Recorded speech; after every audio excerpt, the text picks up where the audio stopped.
Jessica Chastain, first, I got to say congratulations on your Spirit Award nomination for Memory. How did you find out? How did it feel? What does this all mean? Thank you so much. It's so sweet. I found out, how did I find out? The director, actually. Yesterday, Michel Franco reached out to me. It was beautiful. I mean,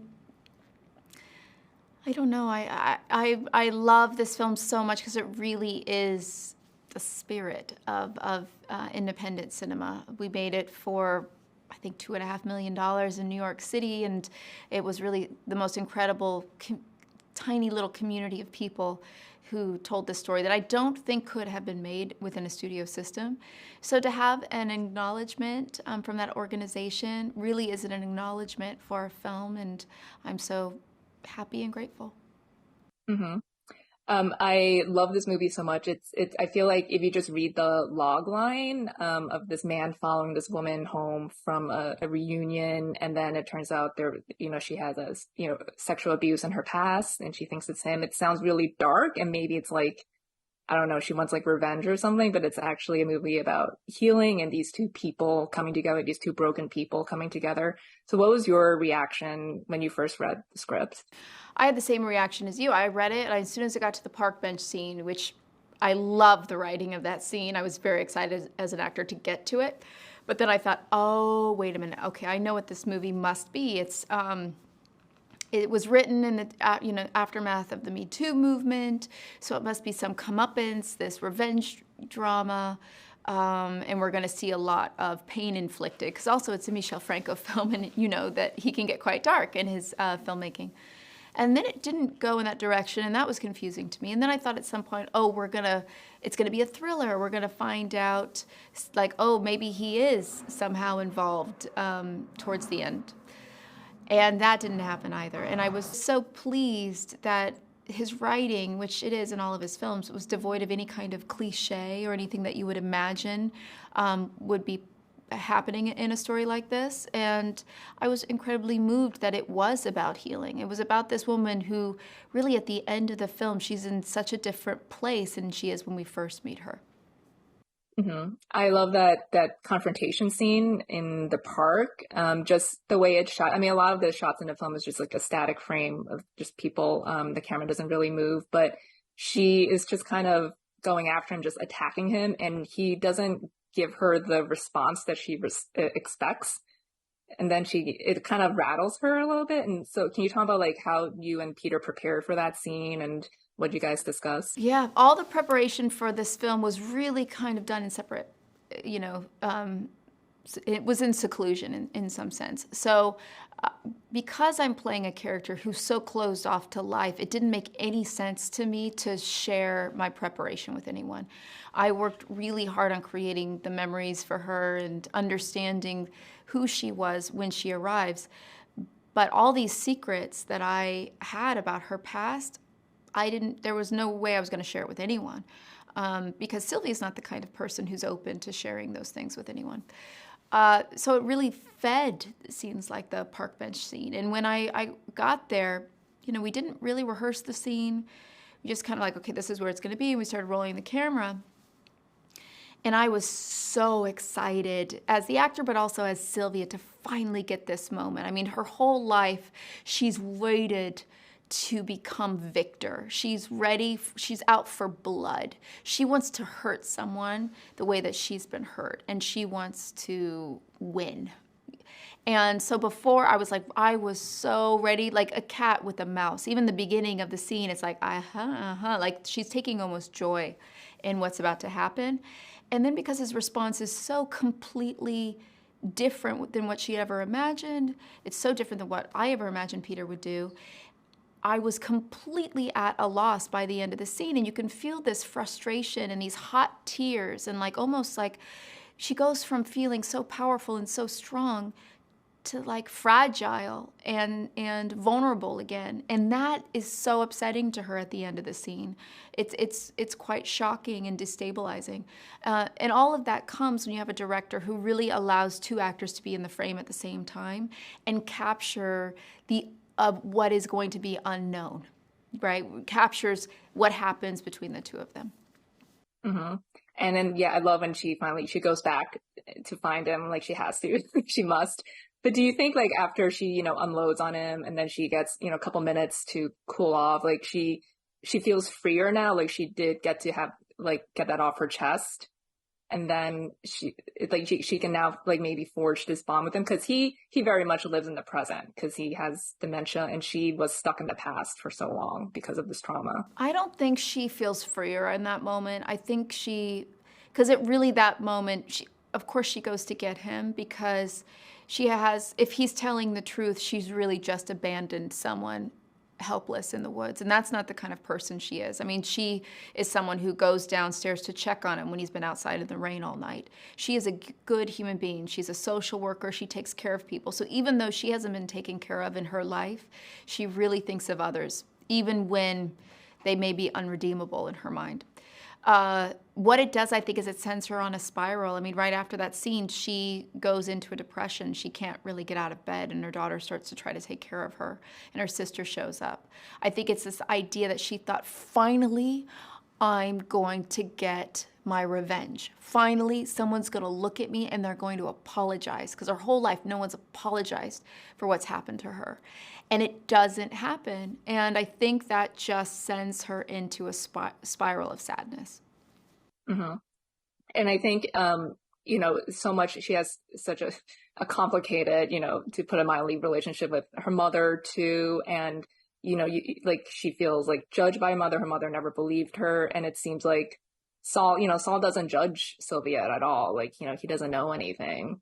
And so when do you think she finally like sees that about him and she can learn to trust him and be more open with him? There's a big marker in the movie, and it goes to show, like, it's Michelle's writing and how great it is, because we were doing the scene where they first watch a film together, Saul and Sylvia, and there was talk about possibly changing certain lines or changing the scene, and I was like, it was clear to me what was so important about the way the scene was written. It was the first time that anyone did something nice for Sylvia.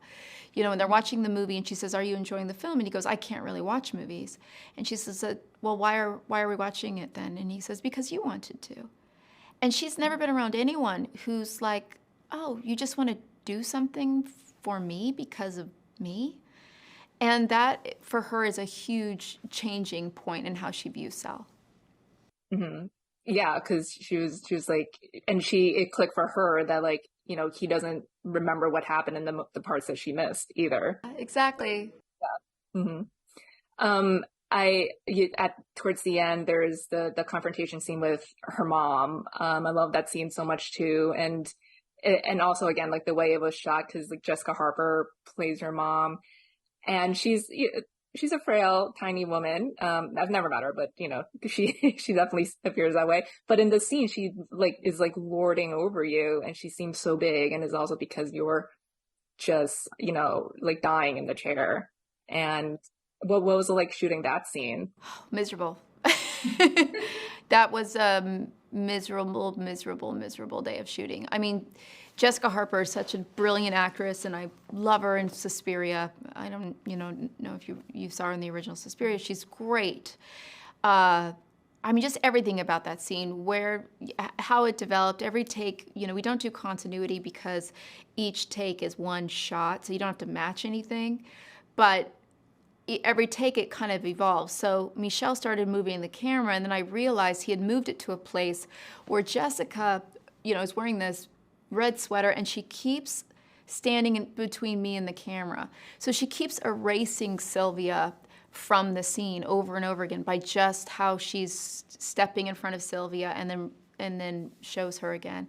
Also, the horrible thing she says when she asks in a very nice way Sylvia's daughter if she would like to live with Olivia from now on. I mean, she's just evil in the scene. And her even slowly approaching Sylvia, and as I'm crumbled in that chair, like there's no strength. There was no kind of fight. There's no kind of equality in being able to even have an argument because Sylvia is so destroyed in that moment. And the end of that scene where I shout, "Get the F away from me," it wasn't in the script.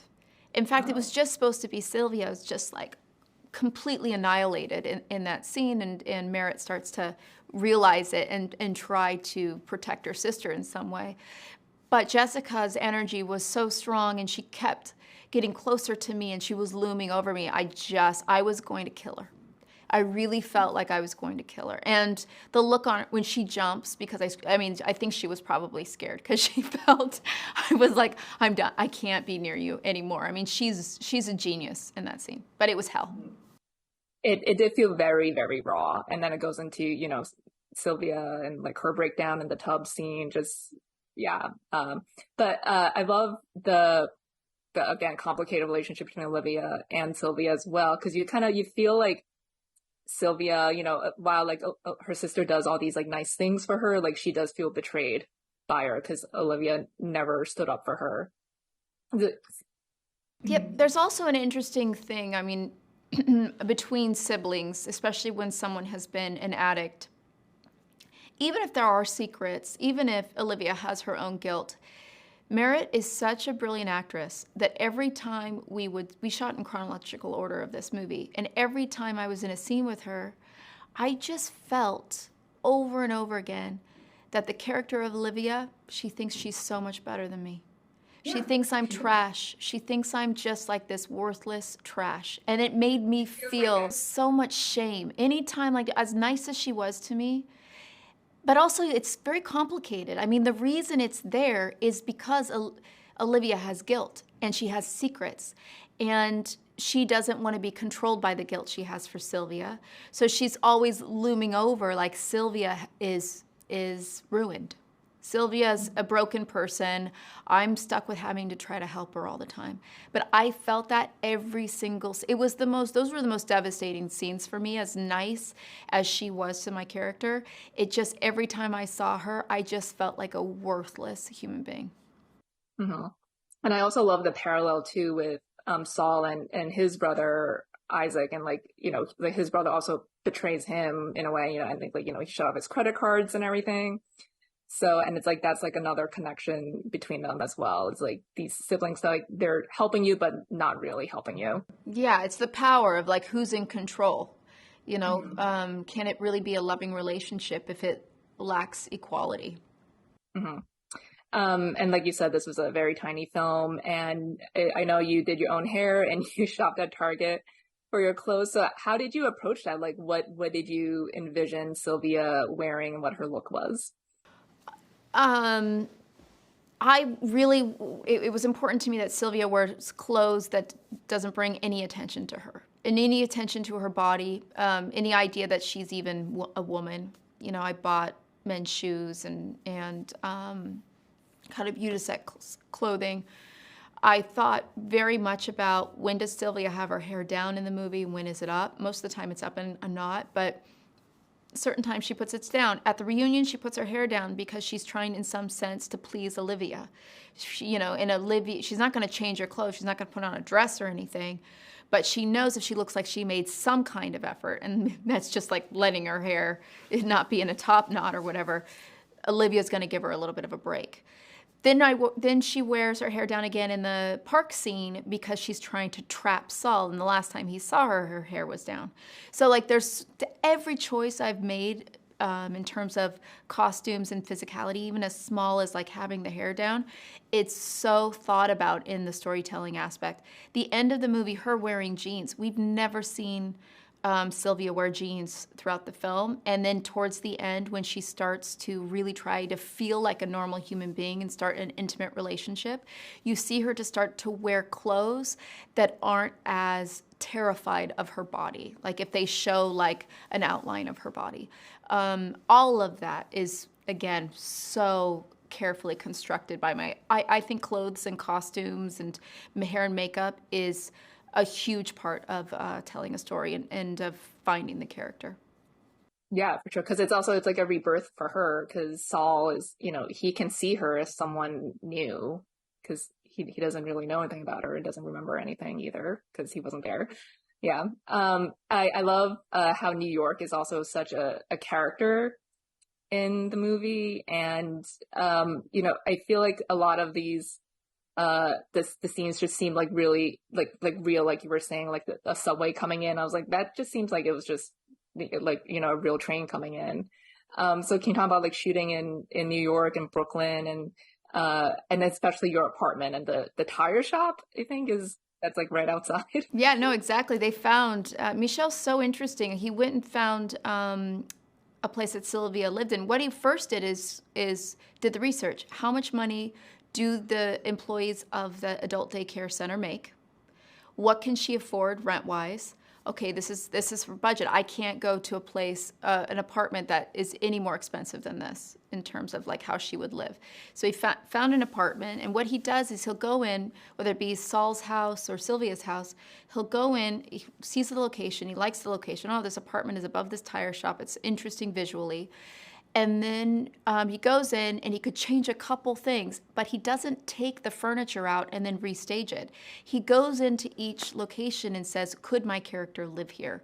And so what we see is really the apartment that he walked into and rented. Of course, we added personal pictures and things like that, but that was really important to him. And things like the subway, I mean, I'm a New Yorker, I'm very comfortable with the subway. It was situations of, okay, we're filming on the subway. Sometimes people would recognize, sometimes they would look at me. So crew members would then jump into scenes and kind of like be around me to kind of just be extras in some sense or block, you know, what was going on. It was really interesting, quick, fast-paced way of filmmaking that was incredibly inspiring. Mm-hmm. And lastly, I know you recommended Peter to play Saul, which he also didn't find out about until recently, but he killed it, crushed it, just perfect. What was it about him that you thought like he'd be the perfect actor for this role?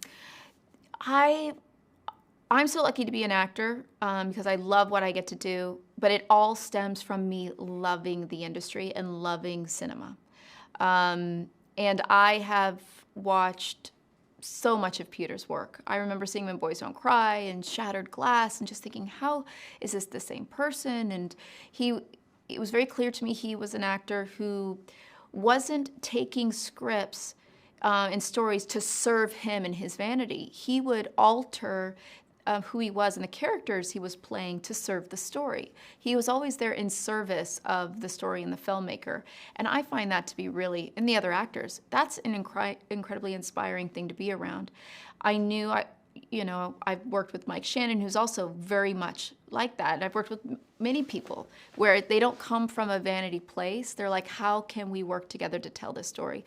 Peter's also a very open person. You can see when he's acting, he's really, the other person in the scene is so important to him. So even though we didn't work on this film together, I didn't really even know Peter that well. And because I was playing Sylvia, I didn't open up to him when the camera wasn't rolling. I kept everything so close to my chest, so I was in like solitary energy. And then I'd show up and we'd talk as Saul and Sylvia when the camera was rolling. He's the kind of actor that allows for that to happen. And he was always trying to affect me, always listening to me. I felt like we made this story together. And that's why he won Best Actor in Venice. And honestly, it just makes me look like a genius because I knew he would be brilliant in this. Mm-hmm, for sure. You guys need to do another one now. So. Exactly. Completely different energies for our characters. Yes. Yeah. Around. Well, Jess, it was great speaking with you. Thanks so much for your time and congratulations again. Thank you very much. Nice to talk with you.